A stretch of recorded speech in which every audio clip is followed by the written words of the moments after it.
Let's talk a little bit more about current, and we'll start with this simple circuit. I've got a battery, a source of potential difference, and a resistor. As we talked about last time, in this simple circuit, current is going to flow. The battery is producing a potential difference. One side is at a higher potential than the other side. And what direction does the electric field point? The electric field always points from high potential to low potential. The long line on our symbol for the battery indicates it's the higher potential side. So if the low side is, pick a number, how about 0 volts? Then the other end, the other terminal of our battery, is going to be some higher potential. If this is a 9-volt battery, the other end will be at 9 volts. 9 volts above the lower terminal. If we call the lower terminal 0, then the upper one will be 9 volts. If we call the lower terminal 1 volt, the upper one will be 10 volts. The battery maintains a potential difference of 9 volts for a 9-volt battery. For a 1.5 volt battery, that voltage difference across the terminals is 1.5 volts. You guessed it. In this case, the long line on our symbol for the battery indicates it's the higher potential side. So our electric field points this way.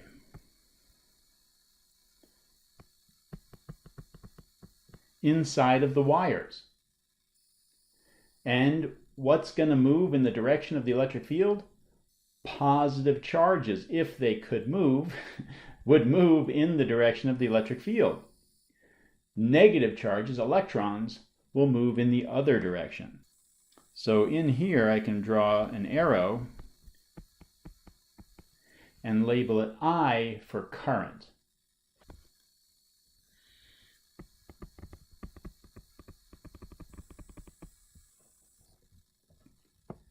So the current in this circuit would be flowing clockwise through the circuit, as I've indicated here with the arrow. Our symbol is I for current. And what is the current equal to? The current is a flow rate. How much charge is flowing past a certain location in a given amount of time? It's just like the current in a river. If you were standing at the bank of the river, measuring how much volume of water was flowing by in a given amount of time, that would be the current in the river. The electrical current in a circuit is the amount of charge that flows by a given location in some amount of time. So it's the time rate of change of the charge. So the units would have to be coulombs per second. And we get tired of writing coulombs per second all the time. So we write A for ampere. The ampere is the unit for current. Let's talk about that resistor for a minute. We just spent a lot of time talking about resistance. We understand that as charges try to make their way through a conductive material, they have some impedance to their flow through the material. They collide with atoms and molecules that make up the material, and it slows them down a little bit. They lose some of their energy as they try to fight their way past those atoms and molecules. And that is what resistance is. It's as if it was electrical friction, very similar to friction acting on something sliding across the floor.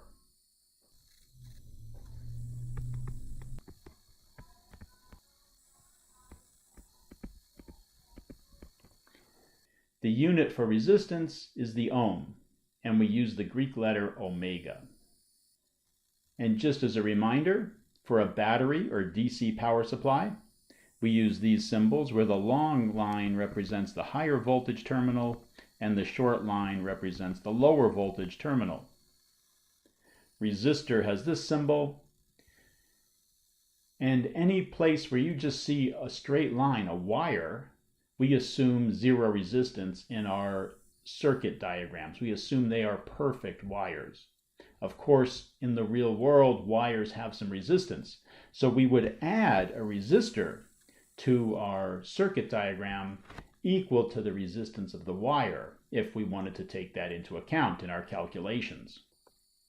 One technique I like to use when I analyze circuits is to get out my highlighter pens and use them to help me spot where the potential changes and where it's the same. In this case, I can pick any place I want to be 0 volts. So how about the lower terminal of one of my batteries? I'll start with 0 volts at the low voltage terminal of one of my batteries. I know that these lines are perfect conductors. That means they are equipotential surfaces.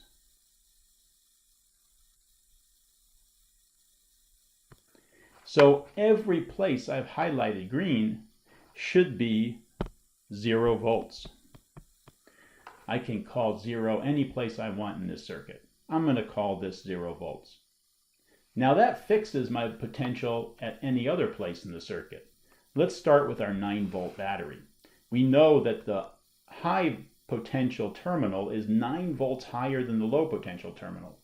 And I just defined the low end of my battery to be 0. So that tells me the high end has to be 9 volts.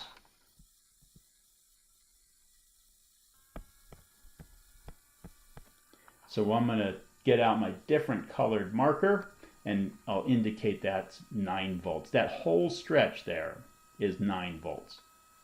Now I've got one more section I can highlight, and that's after I go through my 6-volt battery.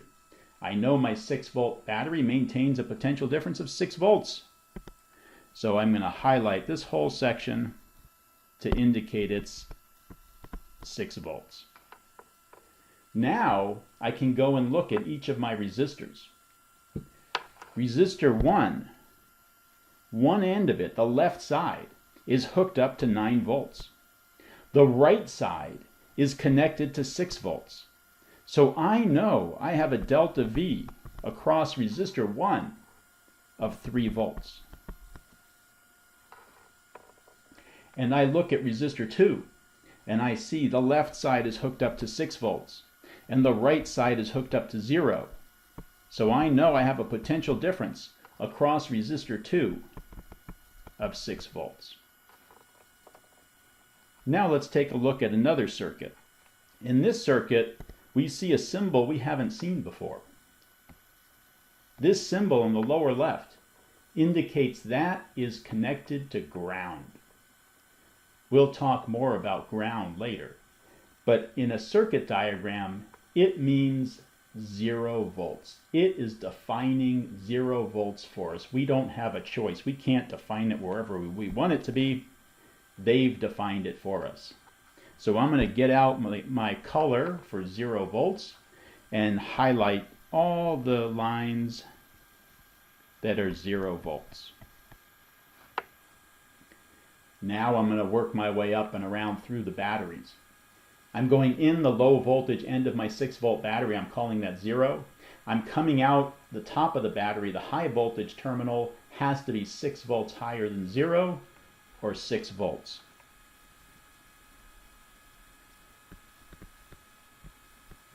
So that section right there represents 6 volts. Now I'm going in the low voltage terminal of my 9-volt battery. And when I come out the high voltage terminal, I have to be 9 volts higher than 6 volts. And 9 volts higher than 6 volts is 15 volts. There's one more section between these two resistors. So I'll get out another color and highlight it. And I don't know what the voltage is there, but I do know it's less than 15 volts. And it's more than 0 volts. That much I know. And in the next video, we'll learn some techniques where we'll be able to figure out what that voltage is and what the current is in this circuit.